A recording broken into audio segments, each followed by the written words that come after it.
ముచ్చట పెట్టుకుందాము.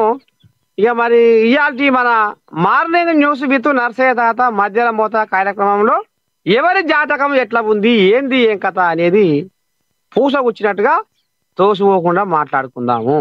ఆ ఇక మరి ఇక మీకు ఎరికే దినం మహాపత్రిక. ఇక ఇంట్లో ఇప్పుడు బీఆర్ఎస్ కు బిగ్గు శాఖ అనేది ఒక పెద్ద వార్త సంచలనం అయిపోయింది. ఇక ఇప్పటికే 10 మంది ఎమ్మెల్యేలు గతంలో రాసుకొని పూసుకొని తిరిగిర్రు. మళ్ళా ఇప్పుడు ఇంకో 10 మంది ఎమ్మెల్యేలు చిన్నగా మెల్లగా కథ నడిపిస్తుర్రు. లోపట ఇక ఎప్పుడో ఒకసారి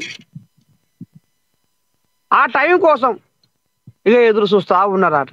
అరే అట్టంటే సంగతి మళ్ళీ 10 మంది ఎమ్మెల్యేలు కారును విడిచిపెట్టి మళ్ళా చేతి గూటిలో ఇద్దామన్నా శరీరకి అయిదామన్నా ఆలోచన ఎట్లా వచ్చే తాత అంటే ఇక మీకు కనపడతలేదా?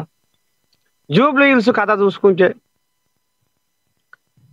ఉప ఎన్నికలు మొత్తం వరుస పెట్టి కాంగ్రెస్ దిగ్గే మొగ్గునేయి. ఇక కంటోన్మెంట్ కథ ఇటే మొగ్గే.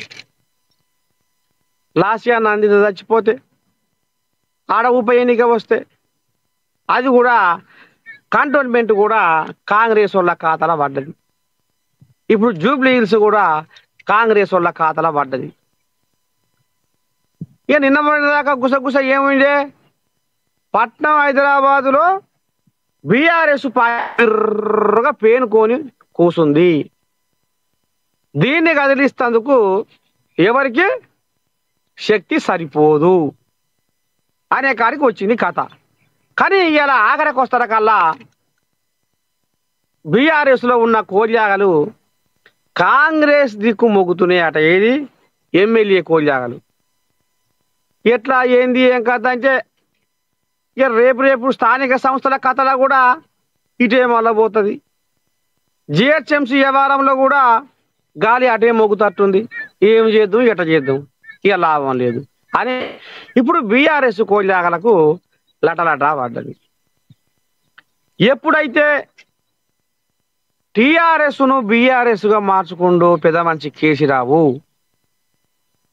ఇక ఆడికెళ్ళే ఈ కారుకు అడుగున గండాలే ఎదురవుతున్నాయట. ఇక అందులో ఇప్పుడు నూటికి ముత్యం ఇంకోటి ఏమైందయ్యా అంటే కడుపులో పుట్టిన బిడ్డ కేసీరావు, కడుపులో పుట్టిన బిడ్డ కేటీరాములు తోడ పుట్టిన చెల్లె అంటే అంటే వీళ్ళకు పక్కలో బల్యం లెక్క తయారయ్యింది. మరి వీళ్ళ పంచాయతీ ఏడబెడిచి ఏ వాడకాడ ఇదాయే, ఏ వ్యవహారం కాడ కచ్చపెచ్చ వ్యవహారమాయే. ఈ కవితమ్మ కూడా అనేది ఆడికే వస్తుంది. బయటోడు అంటేనేమో ఏమో అనుకుందాం, స్వయాన కవితమ్మనే వాళ్ళ ఇంటి మనిషి కుండ బద్దలు కొట్టి చెప్తుంది. అటు భావశుద్ధులు ఏంచిపోస్తుంది, ఇటు తమ్ముడు ఉండే కదా గోళీలేసే తమ్ముడు, కేసీరావుకు గోళీలేసే తమ్ముడు సంతోష ఆయన శుద్ధులు ఏంచిపోస్తుంది. ఇక ఇటు పడితే ఆయలకు అన్నను కూడా ఈడంగా ఆడంగా బాగానే పోలు అరుచుకుంటుంది. ఇక ఈ పంచాయతీ అంతా కమ్ముకొని ఆఖరకు వస్తార కల్లా చెరువు నుండి మత్తడి దొరికినట్టు ఇక ఆమె ఇప్పుడు గుండెలో ఉన్న ఆ బాధను మొత్తం ఇక తెలంగాణ జాగృతి జనం బాట అని పెట్టి ఇక ఆ జనం బాటలా గడికోపారి ఈ బీఆర్ఎస్ వల్ల వ్యవహారమే ముంగటేస్తుంది. జనాలకు కూడా అరే నిజమే కావచ్చునా అని కవితమ్మనే గిట్ట మాట్లాడుతుంది అనేది ఇప్పుడు ఇక ఊర్ల పొంట ఉన్న జనాలు ఏచమ్మ ఏచి తీరుగా, పచ్చమ్మ పచ్చి తీరుగా మాట్లాడుకుంటా ఉన్నారట. ఇక ఇంట్లోనే ఇప్పుడు ఇక బలం తక్కువైపోయింది కారుకు.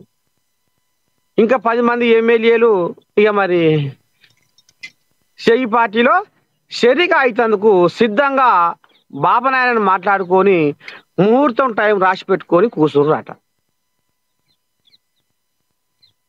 అయ్యో శంకర భగవంత ఏం చేద్దాము నమో నారాయణ ఎంతలో ఎంత